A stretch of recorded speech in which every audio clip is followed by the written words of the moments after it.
There we go. Coach Lee, how you doing?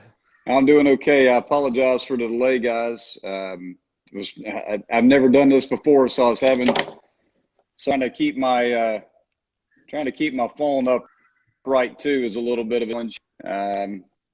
But I think I've got it figured out now, JD. So I apologize. Took me a little bit of time to There we get in go. here. Can you hear me? Okay. Yeah, no worries. Okay. No Cool. worries, man. Yeah. So how you doing? I can hear you good, so we're ready to roll, man. All So, right. Good. Coach, first off, I appreciate you hopping on with us. Thank you for taking your time. How are things? How's things around the Lee household? Oh, they're good. Just staying busy as I can. We've been doing a lot of Zoom calls as a coaching staff with our team. We do a weekly strength and conditioning Zoom call with all the guys just to check in with them and make sure that we're keeping them accountable and that they are doing their at-home workouts to the best of their ability. We Mm-hmm. also have a mental game once a week, a mental game Zoom call with all the guys to help them with the mental side of things of dealing with obviously all of this.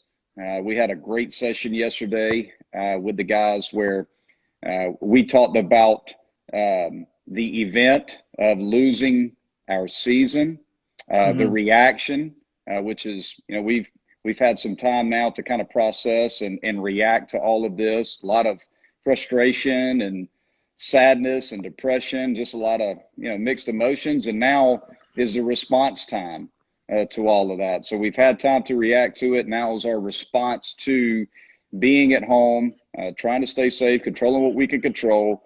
But our guys are doing a great job of just working out hard at home. Some of them have access to a cage, some do not. Mm-hmm. Um, and we're hoping that the response to this is growth. Ultimately, that's kind of the fourth step of this thing. So again, it's the event, it's the reaction, it's the response, and hopefully we'll see the growth of being able to really focus on ourselves individually and make ourselves better at home during this time. So that's been our big message with Mm-hmm. our guys, and so far they seem to be doing okay. But Yeah. it certainly is tough to control the fact that we don't have baseball going on right now. But again, our big mantra is just control what you can control. Yeah, absolutely. And I know one of the things that makes you and your staff successful, saw that from Spencer. Yeah. Well, one of the things that makes you and your program successful is that, from an outsider's perspective, just having a little bit of insight into how you guys run things is just your ability to stay focused, right? The very clear cut plan, right? Mhm. The guys know what to expect on a daily basis. They understand what the expectations are, both on Mhm. and off the field, right? So I'm going to switch directions on you a little bit because we're all sitting at home, man. I got, Yeah. two kids running around crazy upstairs from the Lee family side of it. So you've got a household full of women over there. Right. How are things going? What are you guys up to? What are you doing on a daily basis now that you're not paroling the side or patrolling the sidelines? Well, so at home, it's actually been fairly quiet because we have one teenager at home, Alexa, and then I have Dylan Brewer. Yes, I can laugh. Yeah, and I will have fun on this. So all of my players who know that I'm on this tonight are throwing out all my sayings that I like to use on a daily basis that they laugh at. Connor O'Rear I just love said, it. Connor O'Rear, if you see where Connor O'Rear says kick mule, that's what I say Yeah. when we actually hit a ball in the air that's got a chance to get out of the ballpark. I start yelling kick mule, kick mule. So anyhow, getting back to my girls, Yeah. my daughter Alexa, she's at home and she's doing great. Just adjusting to online school like a lot of Hmm. kids are. Um, and as far as I have two girls that are actually juniors at Clemson, and they live together, Oh, so they nice. have an apartment that's like 5 minutes away from the house. So they, like a lot of college kids, have been freeloading off of us and coming by and eating dinner at the house. So they've been coming by a good bit, and we play card games and board games and just hang out. And that's been rewarding in a lot of ways. It's just everything's kind of slowed down, and we've been able to spend some time as a family and get Hmm. back to kind of the way things were when we were growing up. JD, just you have to have more face-to-face interaction, more communication. You have to get creative. Right. Overall, it's been fine. Yeah, purple cobra. I say them all.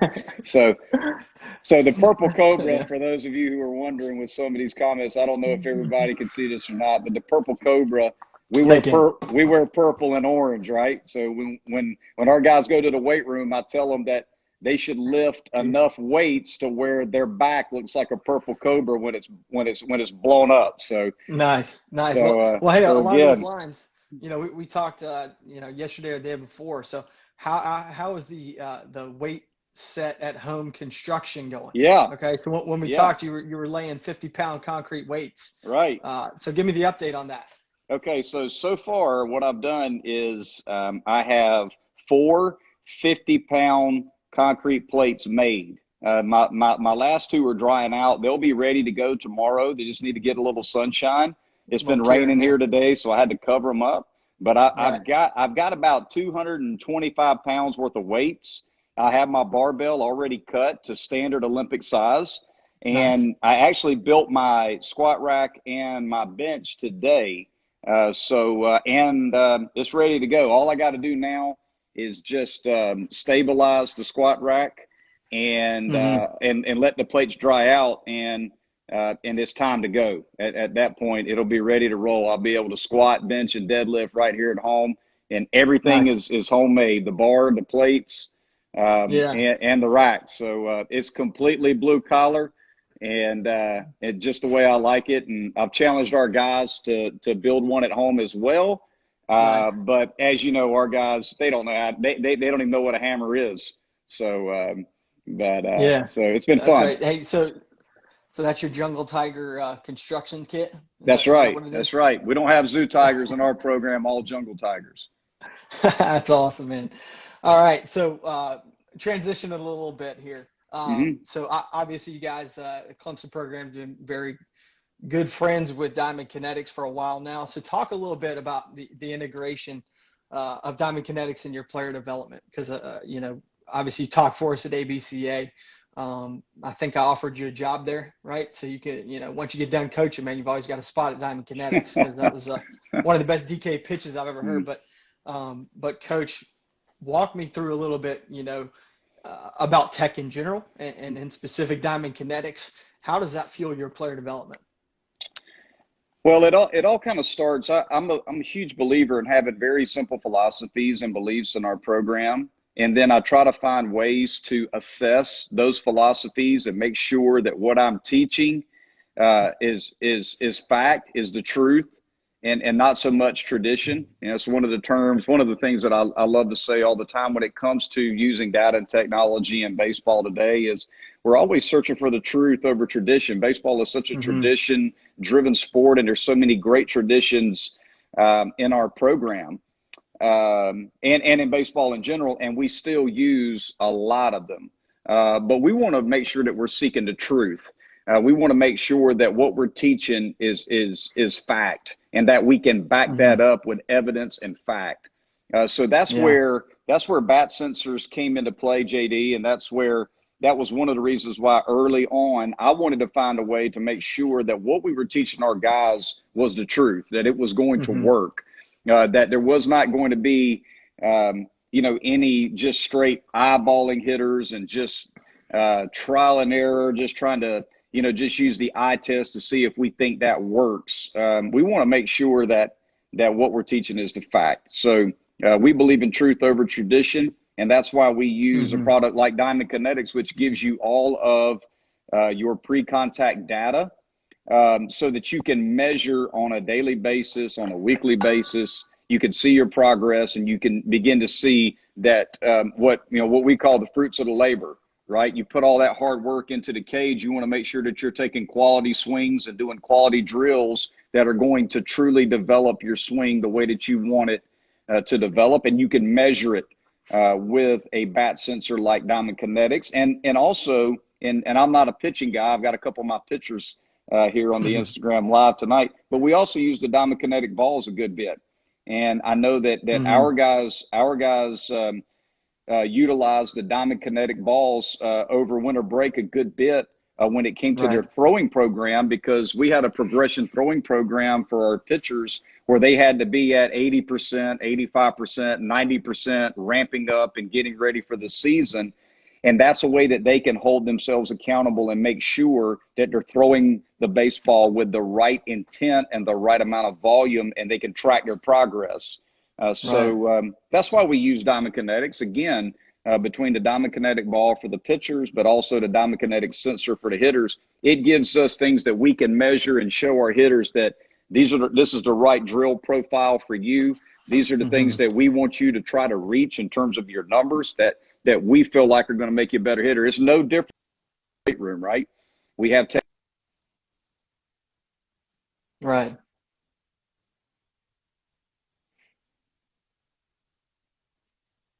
It's no different in the baseball cage for us and out on the field. We want to be able to measure that progress and see that what we're doing is working, but also it gives the hitters the freedom. Um, it also gives the hitters a freedom to work on their swing on their own, and our pitchers to work on work on pitching on their own, and have something they can use to measure their success as well.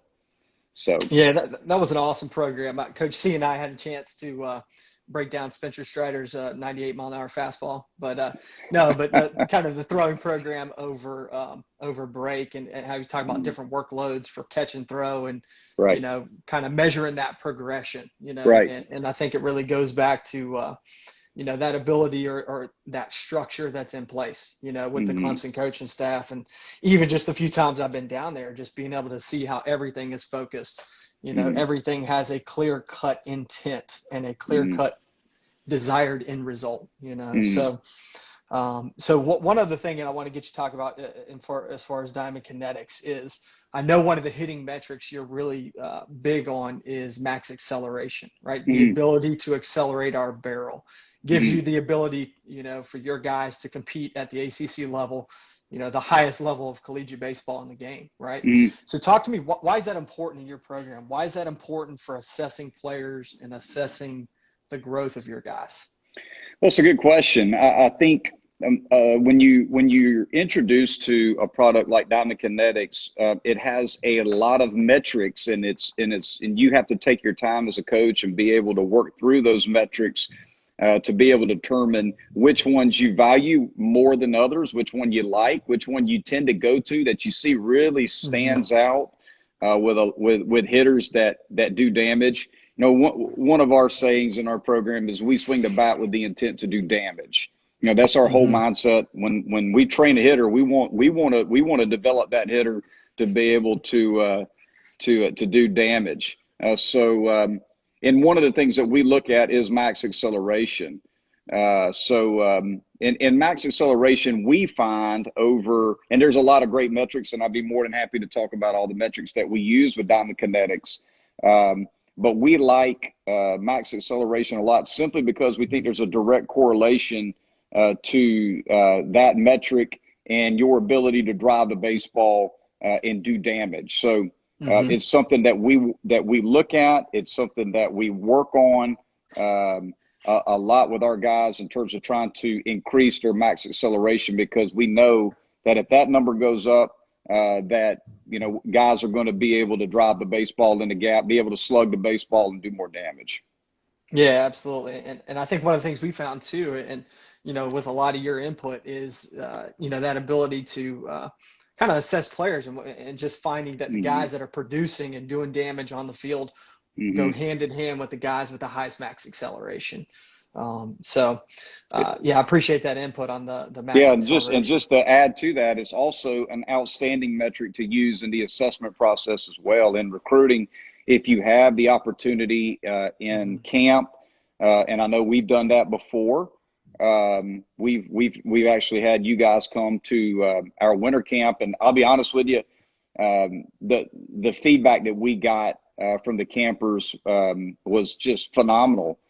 Just being able to assess their swings and look at their data, and again, there's no secret to it. The guys that had the highest acceleration numbers in the camp were the best hitters.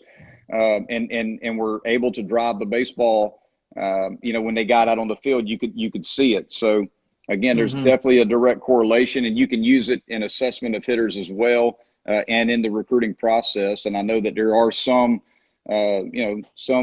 places out there that put that type of information out there for college coaches like myself to use in the recruiting process. Yeah, absolutely. And I'll actually jump on this question here with Kevin K2 King. And, how do you increase max acceleration? And Coach, I know you and I have had this discussion before, and I really liked your approach here. So can I serve that one up to you? How would you train for your guys for, increasing that explosive ability to accelerate the barrel? Well, you have to,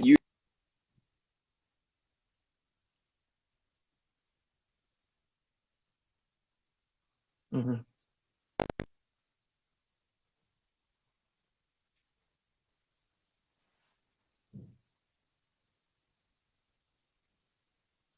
Yeah.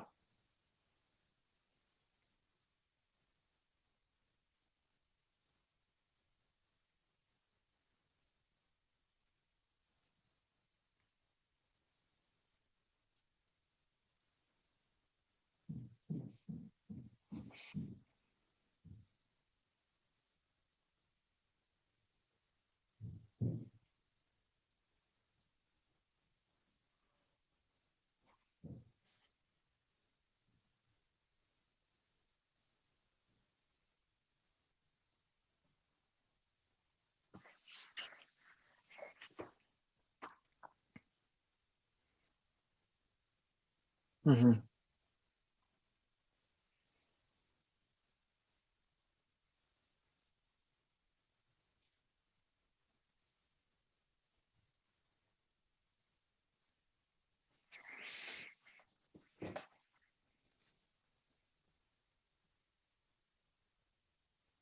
Mm-hmm.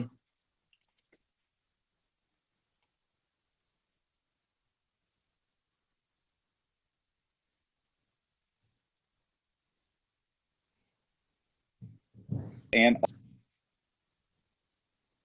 Coach, I think you're breaking up just a second, so I'm going to hold you up for just a second.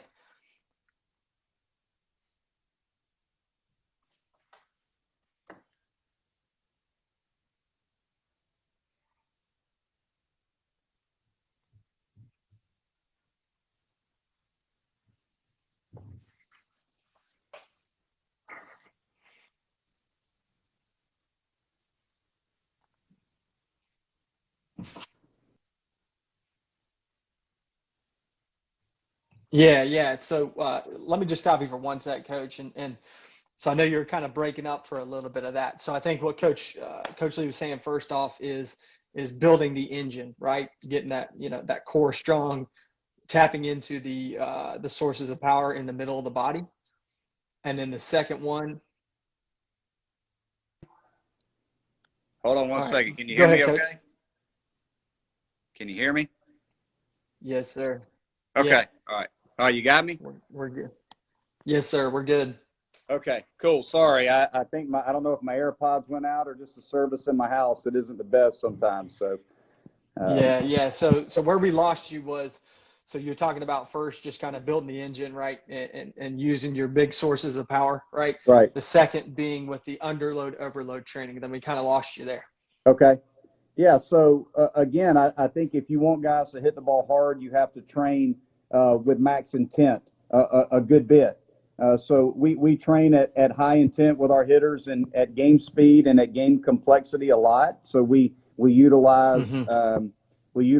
high velocity pitching machines, and we also train the guys at different angles. I think that's critical. So we do a lot of what we call onset and offset angle BP batting Mm-hmm. practice.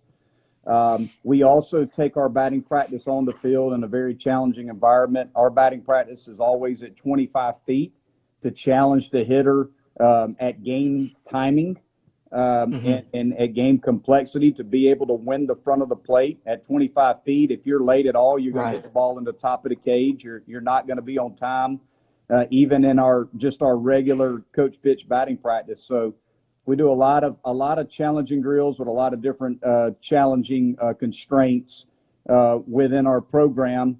But I think, again, one of the main ways that we do is just get them stronger by building a stronger engine in the player, and using overload and underload implements in the cages and heating off of the machines as much as we possibly can.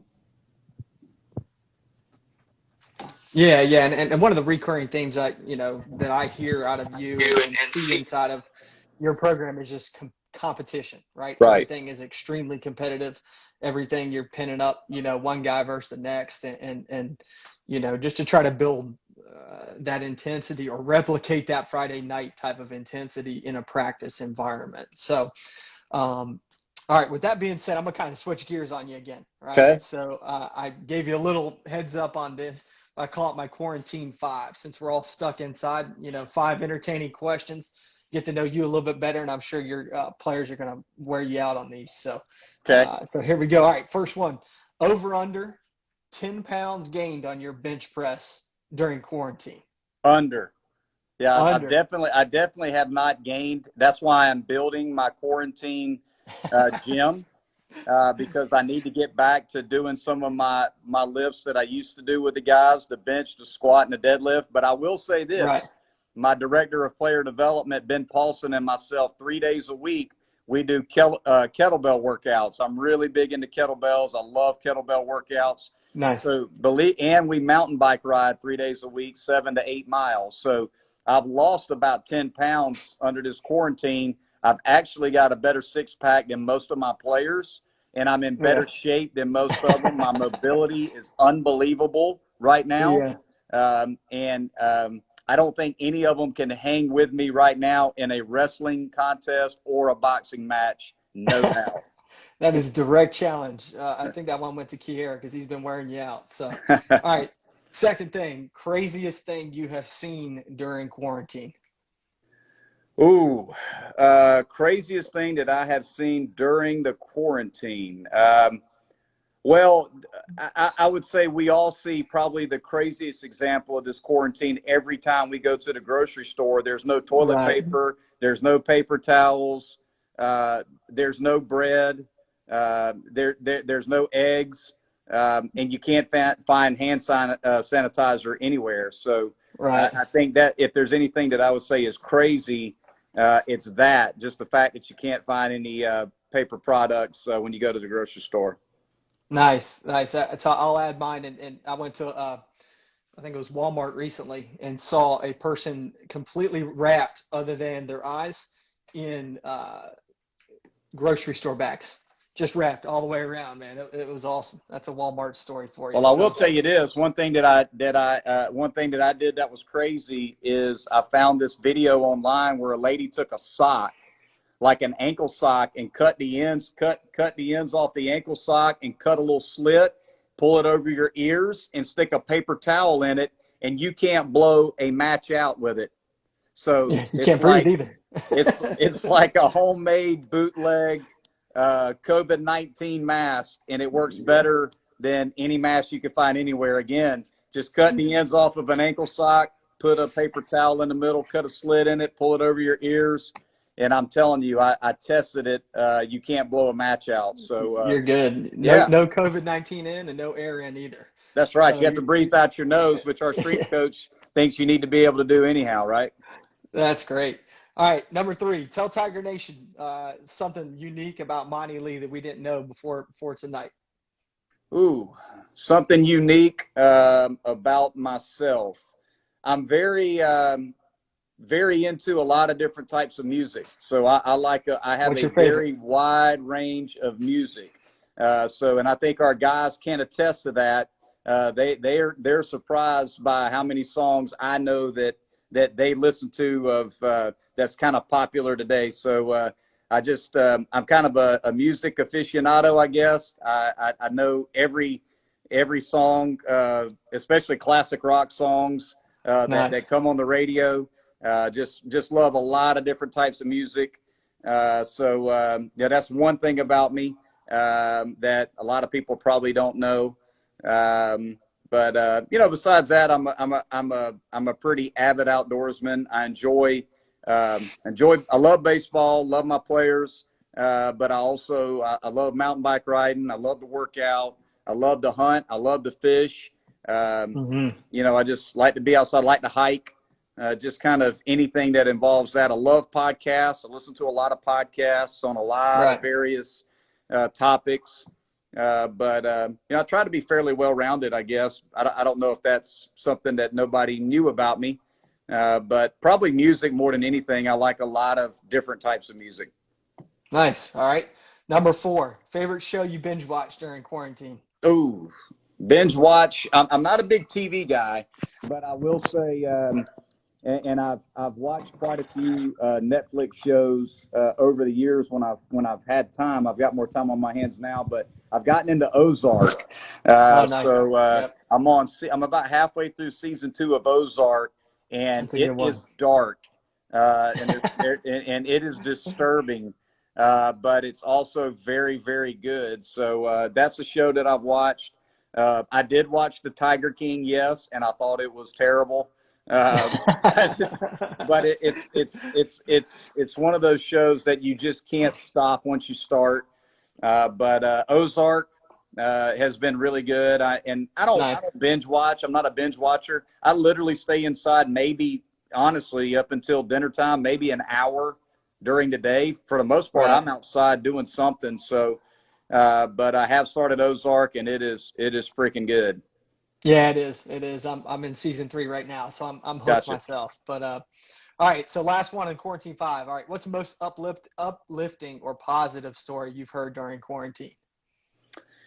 Ooh, well, I'll say this. Probably the most uplifting thing that I've been able to do, I guess, and then I'll go into another story after this one. But all right.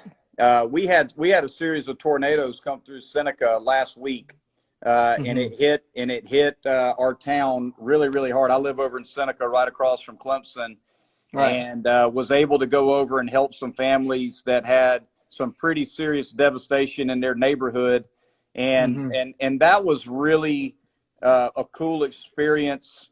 Just trying to help people who were in need. After being in the house and not being able to really do anything. And during this time period, sometimes we feel kind of worthless. I mean, there's days where it's just loaded with monotony, and you've got all this time on your hands, and you're trying to find something productive to do. And even though it was a terrible situation for a lot of people in our community, just to be able to get out and to see so many people in the community just go out and try to help each other, I think was a cool experience for me. That's awesome. And then we had I'll tell you something that was really uplifting.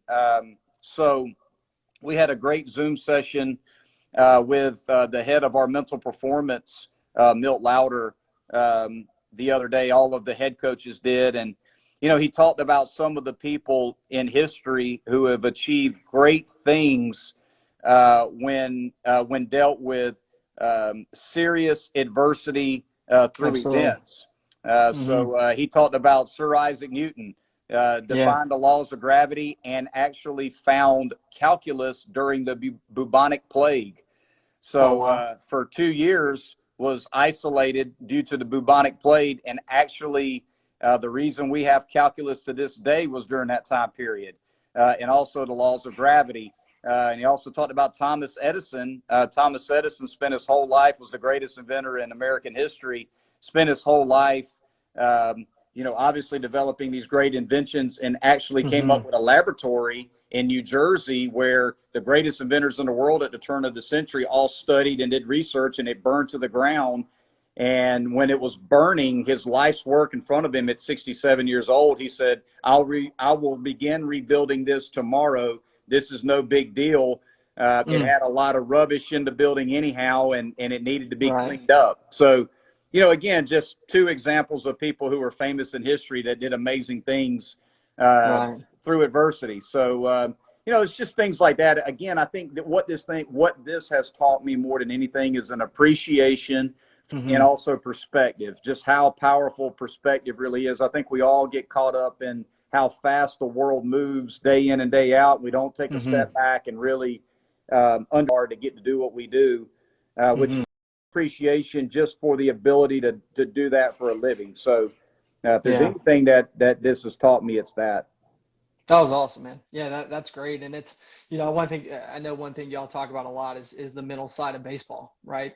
Mhm. It's something I've invested a lot of time in my coaching career and playing career is how do we win the mental game, right? Right. When life throws you this adversity, it's Mm-hmm. something we haven't touched in our lifetime, right? Mm-hmm. It's a piece of adversity that we're not prepared for, Right. right? So how do you take that schedule and come out of this better than when we went in? Or Right. how do you take the mundane of the daily grind of Mm-hmm. staying inside and doing these things? And that's awesome, man, that reach out and for your community and stuff. And that's really exciting to hear. So, all right. So I'm going to change gears on you one more time. So, obviously this year, you guys off to a 14-3 start. Yep. Top 10 in some polls. I mean, things are rolling. I know the personnel on your club. You got a great club this year. Mm-hmm. And then it all stops, right? So the NCAA comes out, they're granting an extra year of eligibility to these players. Right. From your perspective as a Power 5 head coach, how does this change the landscape of college baseball moving forward? How does it change the landscape of Clemson Tiger baseball? What is 2021 and going forward going to look like? Well, I got to think that once we are able to get back to a normal baseball routine in the fall, what we're all, I think, going to see is that there's a lot of talent in college baseball next year. I think in the short term, because of some of the implications of not having more than 5 rounds of the draft, and again, there's a chance that they may extend that a little bit. But if we only have 5 rounds of the draft, there's going to be a lot of players incoming and currently on the team that are going to be back on campus next year. We're not going to lose some of the guys that we probably would have lost to the draft. And with the incoming guys, a lot of those guys are probably going to show up now. So in my opinion, in the short term, I think you're going to see an influx of talent in college baseball. And over the next few years, I think the incoming freshman class that you see right now, a lot of those kids are going to show up on campus. So there's going to be a lot of quality baseball in the college ranks over the next few years. And I also know that there's been some talks moving into next year of the draft being shortened to 20 rounds. I know that the commissioner of Major League Baseball is trying to downsize the number of minor league affiliates that are out there and also cut down the overall number of players that are in professional baseball, which simply is going to make the competition on the amateur side that much greater. So player development is going to be a huge deal, and the programs that can develop players at a high level is going to become critical. I think that the commissioner sees how many college programs can develop baseball players at a high level and wants us to be the programs to do the developing of their players and then draft them when they're 21 years old and more ready to play at the next level. So I think that you're going to see the quality of baseball at the college level only get better and better because of the influx of talent, with less players being drafted out of the high school ranks and out of the college ranks if they shorten the draft. The draft's going to be shorter this year. It looks like it's going to be shorter in the future. I just think the competition is going to be greater on our end at the college end. So that's what I kind of foresee going on over the next few years, that from all of this, kind of the combination of, the pandemic and the shutdown, but also the shortening of the major league draft. Yeah, absolutely. And I think one of the things that stands out to me in that comment is, the importance of player development, right, in that process. Because if you just think of it as a funnel, right, fewer and fewer players are going to be going on to play, professional baseball, right? So now you back it out and college baseball becomes part of the minor leagues, essentially. How important is that, and how do you use that, from a recruiting perspective, from a tracking perspective, and really to get the elite talent in the United States on campus? How important is that in your program, player development and pitching that in the recruiting process? Well, anytime we get a chance to get a young man on campus, all we do is just try to send them around and let them see what our guys do day in and day out. We feel Mm-hmm. like our players are our best recruiters. Mm-hmm. Um, every college baseball coach out there is going to tell a young man and his family when they're on campus why their university, why their program is the right fit for them. Mm-hmm. So to me, the separator is what the players can do for you in the recruiting process. And one of the things that Mm-hmm. we stress to kids when they come on campus is just spend some time with our players and let our players tell you what we do. And Mm-hmm. and usually that works pretty dang good. We feel like, again, we empower the players. We give the players the freedom to be themselves. They have a huge say so in the development process. There's a lot of Mm-hmm. communication between myself and every player on what they feel like is important to them and what they feel like works for them. And we try to always meet in the middle and try to help that player develop individually. We feel like our players sell our program to Mm-hmm. recruits better than anybody. Yeah, that's awesome. And one of the things I've heard you talk about as well is, giving your players and your coaching staff the ability to do their job, right, and take that ownership in that. How important is that for not only developing your players, but developing your coaching staff, developing their ability to take ownership of their, whether it be their position group or their recruiting process, and talk me around that concept a little bit. Well, I think taking ownership of your development as a player is a huge deal. Simply Mm-hmm. because we want every player. If I ask any player in my program, what is important to you when it comes to you playing your best baseball? What do you do? Whether it's defensively, on the bases, with the bat in their hand, whatever the case may be, whatever the phase of the game is, if that player can't very clearly and simply tell me how he does what he does and what makes him successful, then I'm doing a very poor job as the head coach at Clemson. Mm-hmm. So I want to make sure that when we have these conversations with our guys and we're coaching our guys, that it's a two-way street. That they're Mm-hmm. talking just as much as I am. Sometimes, obviously, as a head coach, I can overwhelm the communication part of it Mm-hmm. by coaching them as hard as I coach them. But I also want to get their feedback as well and make sure that they have ownership in this process.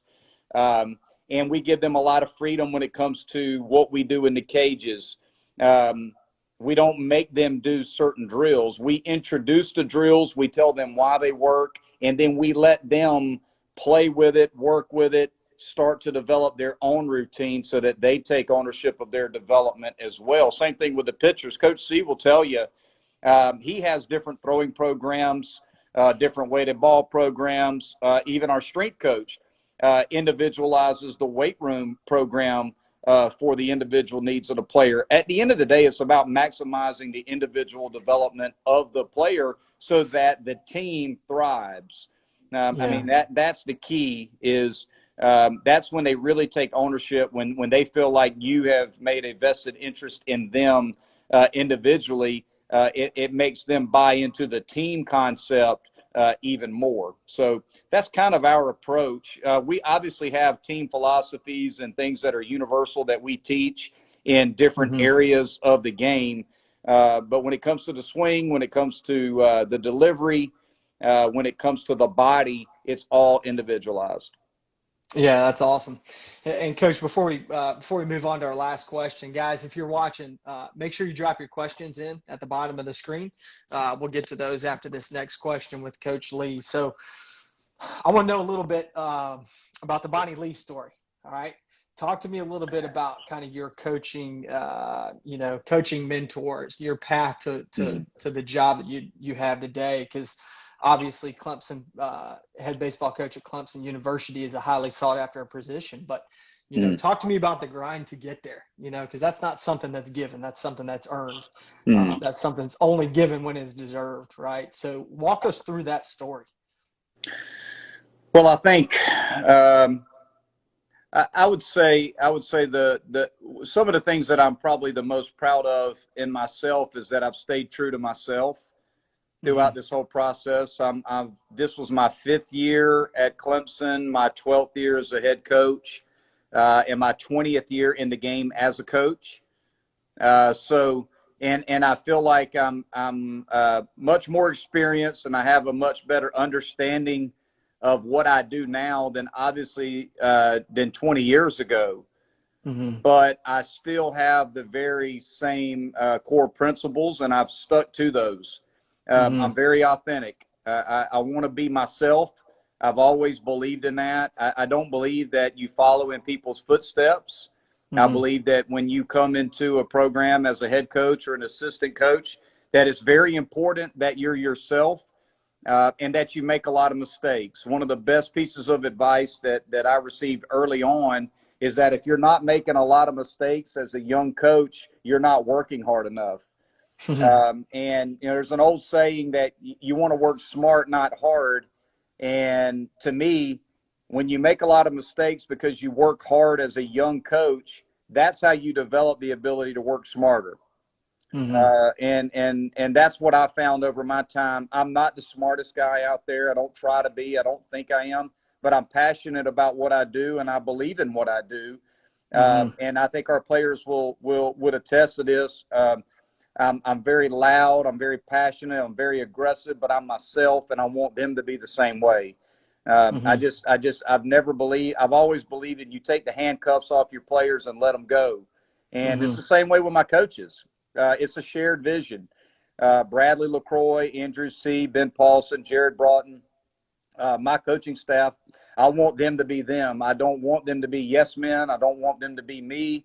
That's not what I'm all about. I'm about each individual bringing their strengths to the program. And there are things that Andrew and Bradley and Ben and Jared do much better than I do. And I want to give them the freedom to do that. So I'm not a micromanager.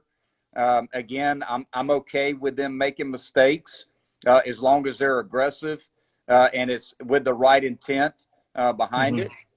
So that's one of, I would say, my fundamental beliefs is I've just always been myself and stuck true to myself and never forgot the people along the way.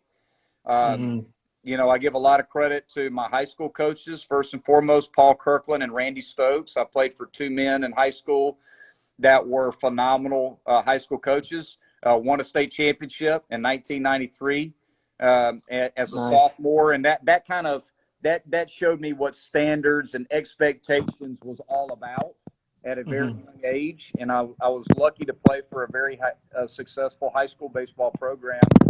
I wasn't overly recruited out of high school. I got an opportunity at the College of Charleston in the playoffs of my senior year, and I ran with it. Played every day for 4 years. Learned a lot from my college baseball coach. And loving your players first and foremost is the best trait you can have as a coach.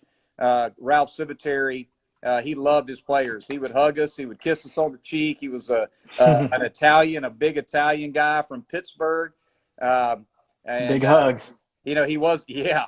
And, it was almost uncomfortable at times.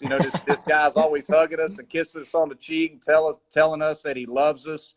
But he matters way more to me now, than he did even when I played for him. I was grateful to him. Scott Foxall was his assistant, who's now the pitching coach at Mississippi State. But I was grateful that they gave me an opportunity because that's all I really wanted was an opportunity. I just wanted a chance.